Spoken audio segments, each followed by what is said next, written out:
Okay, so we're going to talk about a philosophy called Real One or No One. And I want to be really clear, this is not about learning more dating app tricks. It's not about learning how to play the game better.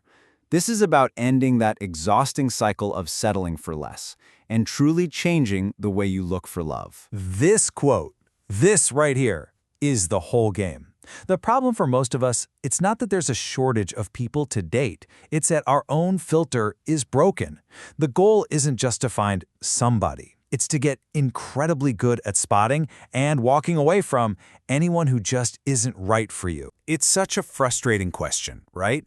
You feel like you do the work, you heal, you get back out there, and somehow you end up in the exact same situation, just with a new face.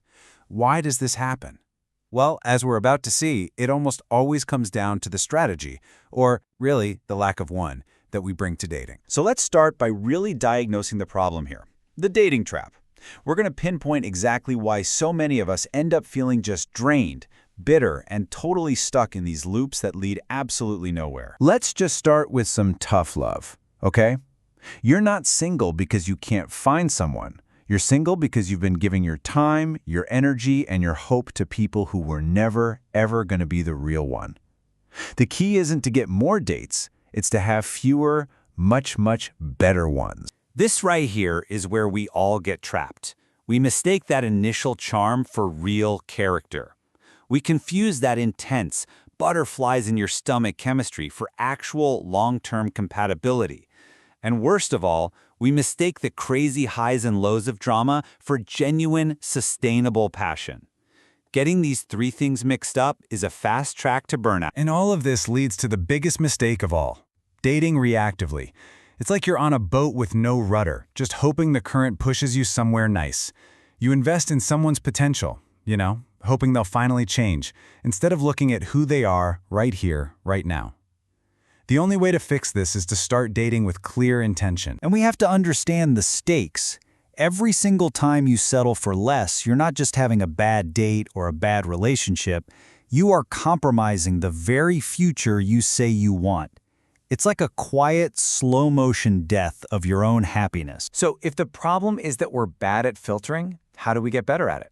It all starts with spotting the red flags early, so you can stop wasting your time and energy on dead ends. Now here's an idea that might be a little tough to swallow. People almost always show you exactly who they are, and they do it very early on.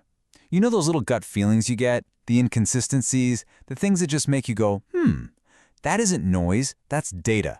The problem isn't that people are such great liars, it's that we are great at making excuses for them. So here's a quick diagnostic tool. First, you've got the love bomber. All talk, all compliments, moving super fast with words, but there's no real substance behind it.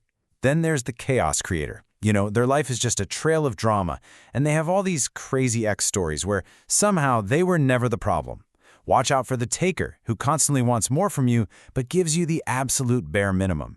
And finally, the performer, whose best behavior magically appears only when they think you're about to leave. These aren't just little quirks, people. These are flashing red lights. This needs to be your new mantra. Adopting this mindset isn't being pessimistic or picky, it's self-preservation. It's about protecting your own peace. Because the time you spend waiting for the right person is nothing compared to the time you'll spend recovering from the wrong one. All right, so how do we actually make this happen? It requires a huge mental shift. We're calling it the standard shift. This was where we stop hoping to be chosen and we start actively doing the choosing. Just look at this contrast. The old mindset is so powerless, right? You're just trying to be good enough, hoping they pick you, chasing their approval. The new mindset is all about power. You start by picking yourself first, your peace, your future, your sanity. And from that place, you qualify other people to see if they've earned access to you. You stop just hoping it works out, and you start testing if it actually aligns. And let's be really clear about what standards are. They're not some fantasy wish list of superficial traits. They are your non-negotiable filters. They are the tool you use to separate the time wasters from the truly aligned partners. But here's the catch. They mean nothing if you don't uphold them. It all boils down to this. If you want to attract loyalty, you have to be loyal to yourself first. If you want to attract peace, you have to stop settling for chaos. Simple as that. And please, don't ever fall into the trap of thinking your standards are too high and they're scaring people away. they're not. At least, not the right people. A real one will see your standards and respect you more for them. High standards don't scare the real ones. They act as a filter that instantly exposes the fake ones. So how do you apply these standards in the real world without being manipulative or playing toxic games? Let's talk about the Real One test. This isn't about setting traps, it's about creating situations that give you clarity. This checklist is your practical guide. It's so simple. First, test them with the boundary. Say no to something small. Does the fake one get pouty or try to guilt trip you, or does the real one simply respect it?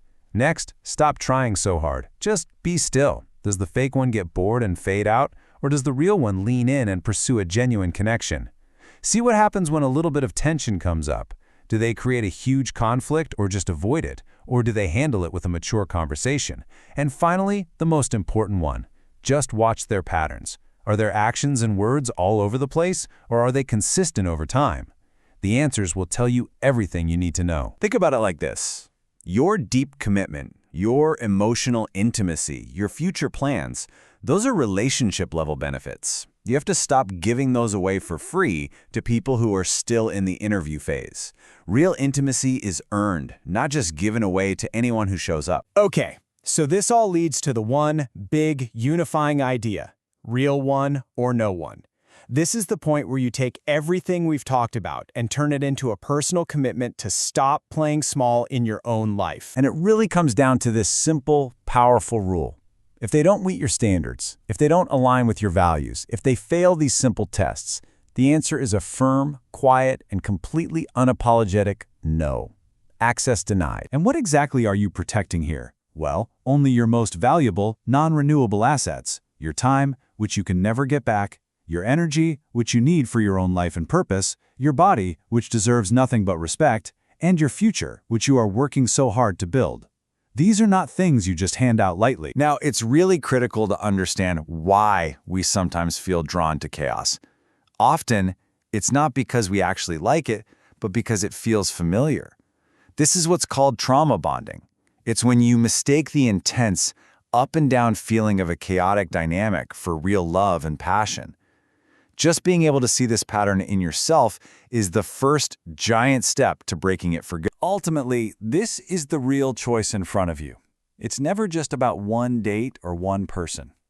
The wrong one will cost you years of your life, emotionally, spiritually, maybe even financially. But the right one will elevate your entire life.